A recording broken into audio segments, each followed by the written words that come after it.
تو ایسا ہوگا کہ اس کی روح ادھر نکالی جا رہی ہوگی، ایک قدم دنیا میں ہوگا، دوسرا قدم جنت میں ہوگا، اور اس کی روح قبض کرنے کے لیے بھی یہ حکم آیا کہ اتنی آسانی کے ساتھ اس کی روح نکالی جائے گی کہ اسے اندازہ بھی نہیں ہوگا، پتہ بھی نہ چلے گا۔ آیت الکرسی پڑھنے کی عادت ڈالو، حفاظت کے لیے بھی، اور جو اللہ رب العزت سے بے پناہ محبت کرنا چاہتا ہے، اپنے رب سے بے پناہ محبت کر کے قریب ہونا چاہتا ہے، اسے آیت الکرسی کا ورد ضروری ہے۔ وہ جس قدر آیت الکرسی پڑھے گا مولا تعالیٰ اتنا قریب اس بندے کو کرتا جائے گا۔ اور ایک بات یاد رکھ لیں، الحمدللہ بچپن سے ہمیں بھی یہ عادت ہے، آیت الکرسی پڑھنے والے کی ایک اور فضیلت ہے کہ اسے پھر دوسری کرسی کی لالچ بھی نہیں آئے گی۔ ہاں، کرسی والوں کو میں یہ کہتا ہوں آیت الکرسی پڑھا کرو تاکہ یہ نحوست دل سے نکل جائے، یہ کرسی وہ کرسی وہ کرسی یہ کرسی، کب تک کرسیوں کے پیچھے چلو گے؟ جس کے پاس آیت الکرسی ہو، جیسے دیکھو اجمیر کے خواجہ کی کرسی آج تک کوئی نہیں ہلاتا، کوئی نہیں ہلاتا، اور اس کرسی کے لیے کبھی الیکشن بھی نہیں ہوتا۔ ہماری بات ہمارے اور 100 نسلیں بھی آئیں گی، ہندوستان کا بادشاہ وہ نسلیں غریب نواز کو ہی سمجھا کریں گی، کیوں؟ وہ آیت الکرسی والے بادشاہ ہیں۔ لہذا ہے سنی مسلمانوں، آیت الکرسی کا ورد رکھو۔ یہ کرسیوں کی لالچیں بھی بہت خطرناک ہوتی ہیں، بسا اوقات انسان کو کافر بنا دیتی ہیں، بسا اوقات انسان کو گمراہ کر دیتی ہیں۔ ہم نے دیکھا ہے اولیاء اکرام کی تعلیم میں، اولیاء اکرام جب کسی کی تربیت کرتے ہیں نا تصوف میں، تو تربیت میں سب سے پہلے وہ 2 چیزوں کو مارتے ہیں۔ پہلی چیز یہ ہے کہ کھانے میں لالچی نہ ہو، بہت زیادہ کھانا بند کر دو۔ اگر کسی ولی کے دربار میں تربیت لینا ہے تو پہلی تربیت وہ یہ کرتے ہیں کھانے پر کنٹرول، اور دوسری تربیت کسی بھی مقام، مرتبے، منصب اور کرسی کی لالچ ہرگز نہیں۔ کوئی عمل اس لیے نہیں کرے گا کہ مجھے یہ مقام ملے، دنیاوی منصب ملے۔ اسی لیے میرے آقا صلی اللہ تعالیٰ علیہ وسلم نے بھی ارشاد فرمایا کہ دنیا طلب کرنے والا اگر علم دین بھی حاصل کرے گا تو وہ ایسا ہی ہے جیسے خنزیر کے گلے میں موتیوں کا ہار ڈالا جا رہا ہے۔ حب جاہ، حب مال، حب مقام، حب منصب، یہ بری خصلتیں ہیں۔ اللہ ان تمام چیزوں سے ہمیں محفوظ رکھے۔ من رکع فرفع، حضور نے فرمایا جو جھک گیا اللہ اسے بلند کرتا ہے، اور جو اکڑ گیا اللہ اسے ہمیشہ ذلیل کرتا ہے۔ تو یہ کرسیاں ہی ہیں جو اکڑ پیدا کرتی ہیں۔ آیت الکرسی کا ورد ہمیشہ رکھو، بہت ساری چیزوں سے تمہیں محفوظ کر دے گی۔ آخری بات، تو اس میں تیسرے پارے کی ایک بہت ہی اہم چیز بیان ہوئی ہے، وہ کیا ہے؟ ابراہیم علیہ الصلاۃ والتسلیم نے ایک بار اللہ رب العزت کی بارگاہ میں سوال کیا، اے مولا مجھے دکھا تم مردوں کو زندہ کیسے کرتا ہے؟ اللہ نے پوچھا کہ اے ابراہیم کیا تجھے یقین نہیں ہے؟ کہا کیوں نہیں، یقین ہے مولا، لیکن آنکھوں سے دیکھنا چاہتا ہوں، لیطمئن قلبی، تاکہ میرے دل کو اطمینان ہو جائے۔ سنو، اللہ مردوں کو زندہ کرتا ہے یا نہیں کرتا؟ رب تبارک و تعالیٰ قادر مطلق ہے، سب بکھر جانے کے بعد بھی وہ دوبارہ زندہ کرے گا۔ ہاں، کئی واقعات ہیں۔ حضرت عزیر علیہ السلام کا واقعہ بھی آج ہم نے تلاوت کیا۔ ایک نبی تھے اللہ کے، 33 سال کی عمر تھی، وہ اپنے خچر پر جا رہے تھے، ایک بستی کو دیکھا اجڑی ہوئی تھی، اجڑی ہوئی۔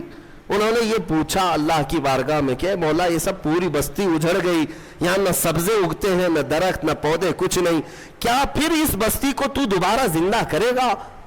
تو حضرت عزیر علیہ السلام کو اسی وقت نیند لگ گئی، سو گئے۔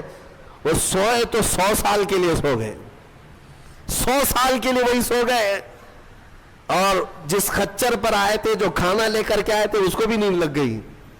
نیند کیا ہے؟ موت کی بہن ہے، اللہ نے سلا دیا۔ 100 سال کے بعد اٹھایا اللہ نے، پوچھا عزیر سے کتنے دن یہاں ٹھہرے رہے؟ کہا میں تو صبح آیا تھا، دوپہر ہو رہی ہے۔ اللہ نے فرمایا ذرا اپنے خچر کو دیکھو، تمہارے کھانے کو دیکھو، تم 100 سال یہاں ٹھہرے ہو۔ حضرت عزیر جب اٹھے اور گئے تو ان کی عمر تو 33 تھی، ان کی عمر تو 33 سال ہی تھی, مولا 100 سال سلایا, اس کے بعد بھی جوان ہی اٹھایا. جب اپنی آبادی میں آئے تو ان کے زمانے کے بچے بھی بوڑھے ہو چکے تھے. خود ان کی اولاد جو ان کے بیٹے تھے وہ ان سے بھی بڑے ہو چکے تھے. 118 سال, 115 سال, 110 سال کے ان کی عمریں ہیں, اور حضرت عزیر کی عمر تو 33 سال ہے. حضرت عزیر آئے اور کہا میں عزیر ہوں, اللہ کا نبی. لوگوں نے انکار کر دیا کہ وہ 100 سال پہلے جا چکے, تم کہاں سے آئے ابھی. ایک خاتون جو ان کے گھر کی کنیز تھی, وہ بہت بوڑھی ہو چکی تھی, اس نے کہا میں عزیر کو 2 علامتوں سے پہچانتی ہوں, اگر وہ 2 علامتیں اس کے اندر ہیں تو یہ عزیر ہے. وائی کہا ایک تو یہ ہے کہ پورے زمانے میں تورات اگر کسی کو لفظ بلفظ یاد ہے تو صرف عزیر علیہ السلام کو, کسی کو نہیں. ایک علامت یہ ہے. دوسری یہ ہے کہ ان کی پیٹھ پر ایک نشان ہے جو کسی کے اندر نہیں ہے, وہ میں دیکھ چکی ہوں. حضرت عزیر کو جب اس بوڑھی نے یہ کہا تو حضرت عزیر علیہ السلام نے لفظ بلفظ پوری سورہ تورات سنا دی, اور ان کی پیٹھ پر وہ نشان بھی باقی تھا. تو اس خاتون نے پکار کر کہا اے لوگوں, یہ اللہ کی قدرت ہے, یہی عزیر ہے جو 100 سال پہلے ہم سے بچھڑا تھا, آج مولا نے 100 سال بعد دوبارہ اسے ہمارے ہاں اٹھا کر لایا ہے. یہ واقعہ کیوں پیش آیا؟ یہ ان منکرین کو بتانے کے لیے جو یہ سمجھتے ہیں کہ موت کے بعد پھر اللہ کسی کو نہیں اٹھا سکتا, اسی لیے کچھ لوگ جلا کر راکھ کرتے ہیں, کچھ لوگ چیل کووں کو کھلا دیتے ہیں کہ مرنے کے بعد پھر پکڑ نہیں ہونی چاہیے. یہ شراب کیوں پیتا تھا, چوری کیوں کرتا تھا, کوئی ڈنڈے مارنے والا نہ ہو, ہم تو اس کو جلا کے راکھ کر چکے. مولا قرآن میں بیان فرماتا ہے جو رب ایک پانی کے قطرے سے تمہیں انسان بنا سکتا ہے, تمہاری راکھ کو جمع کر کے دوبارہ تمہیں زندہ کیوں نہیں کر سکتا؟ وہ قادر مطلق ہے, دوبارہ اٹھائے گا. ہمارا عقیدہ کیا ہے؟ موت کے بعد ہم دوبارہ ہوں گے کہ نہیں ہوں گے, لیکن اس دنیا میں نہیں, پرن جنم نہیں. ہاں, یہ پرن جنم والا نہیں ہے. ہمارا جو عقیدہ ہے وہ یہ ہے کہ مریں گے یہاں, اٹھیں گے قیامت کے دن. قیامت سے پہلے پھر کسی کی آتما نہیں اٹھنے والی ہے, جس کی اٹھتی ہے وہ بیوقوف ہے. ہاں, وہ جو مشہور کرتے ہیں کہ اس کی آتما آئی, اس کی آتما آئی, کسی کی آتما نہیں آتی. ہاں, یہ بات یاد رکھیں, شیطان کھیلتا ہے, روحیں جا چکی, ایک بار نکل گئی تو اب قیامت کے دن دوبارہ زندہ ہوں گے.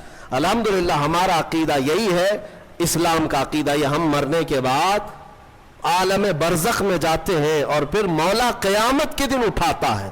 اس سے پہلے ہمارا عقیدہ یہ نہیں کیا ہم مرنے کے بعد پھر کبھی چوہا بن کے اٹھیں گے, بلی بن کے اٹھیں گے, کتا بن کے اٹھیں گے. ہاں, اچھے کام کیا تھا تو اچھا بن کے دوسرے جنم میں پیدا ہوگا, برا کام کیا تھا تو کتا بن کے جنم لے گا. یہ نہیں ہے. الحمدللہ ہمیں اللہ نے انسان بنایا تھا, انسان ہی اٹھیں گے. ہاں, کتوں والا عقیدہ مت رکھو, چوہوں والا اور بلیوں والا عقیدہ مت رکھو. ہمارا یہ عقیدہ نہیں. جو بات میں عرض کر رہا تھا وہ ابراہیم علیہ السلام کی. ابراہیم علیہ السلام نے پوچھا رب سے تو کیسے زندہ کرتا ہے مرنے کے بعد؟ تو رب نے فرمایا کیا تجھے یقین نہیں؟ کہا یقین ہے, میں آنکھوں سے دیکھنا چاہتا ہوں. کہا ٹھیک ہے, 4 پرندے لے لو اور ان کو ذبح کرو اور پھر ان کو قیمہ بنا دو, چاروں کا گوشت مکس کرو اور سب ملا کر کے 4 حصے کرو, ایک حصہ اس پہاڑ پر, دوسرا اس پہاڑ پر, تیسرا اس پہاڑ پر, چوتھا اس پہاڑ پر. 4 پہاڑوں پر گوشت رکھ کر کے آؤ, یہ مکس قیمے کا, اور پھر اپنی جگہ پر کھڑے ہو جاؤ, ان پرندوں کے نام لے کر کے بلاؤ. ابراہیم علیہ السلام کو یہ پروسیس کرایا گیا. ابراہیم علیہ السلام نے کیا کیا لیے؟ ایک کوا لیا, توجہ چاہتا ہوں, کیا لیا؟ کوا لیا. دوسرا مرغا لیا, تیسرا کبوتر, چوتھا مور. 4 پرندے لیے, کوا, مرغا, کبوتر, مور. 4 پرندے لیے اور چاروں کو ذبح کیا, پھر ان کا قیمہ بنایا.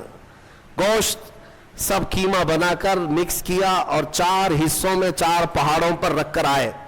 پھر اپنی جگہ پر آ کر کے انہیں پکارا. اللہ کے حکم سے مرغا بھی آئے, کوا بھی آئے, کبوتر بھی آئے اور مور بھی آئے. خدا کی قدرت دیکھیں، وہ خیمہ ہوا میں اڑنے لگا اور جس جس پرندے کا جو گوشت تھا وہ اپنے اپنے جسم میں ملنے لگا، اور پھر ان کی جو منڈیاں تھی، منہ، وہ ابراہیم علیہ السلام کے پاس تھی، دھڑ صرف تنہا اڑتا ہوا آیا، اپنے اپنے منہ سے جڑ گیا اور اڑ کر چلے گئے۔ اللہ نے اپنی قدرت کا مشاہدہ اپنے نبی کو کروایا۔ ابراہیم علیہ السلام، مردوں کو مولا کیسے زندہ کرتا ہے، یہ نبی کو سامنے کر کے دکھایا گیا۔ لیکن صوفیہ کرام کی بھی ایک تعلیم ہوتی ہے۔ میر عبد الواحد بلگرامی رضی اللہ عنہ سبع سنابل شریف کے مصنف فرماتے ہیں، ابراہیم علیہ السلام کو یہ پروسیس کیوں کرایا گیا، یہ 4 پرندے آپ نے کیوں لیے؟ صوفیہ کے جو نقطے ہوتے ہیں بڑے اہم ہوتے ہیں۔ میں نے 4 پرندے کہا، یاد ہے نا 4 پرندے؟ ہاں، وہ ایسی ہی نہیں ہے کہ فارمیلٹی کے لیے میں نے آپ کے سامنے گنا دیے۔ توجہ، کوا، مرغا، کبوتر، مور، یہی 4 پرندے کیوں؟ ابراہیم علیہ السلام نے جو لیے، اولیاء کرام کی ایک جماعت کا کہنا یہ ہے کہ اصل میں ان پرندوں کی ایک خصوصیت ہے، ایک خصوصیت ہے۔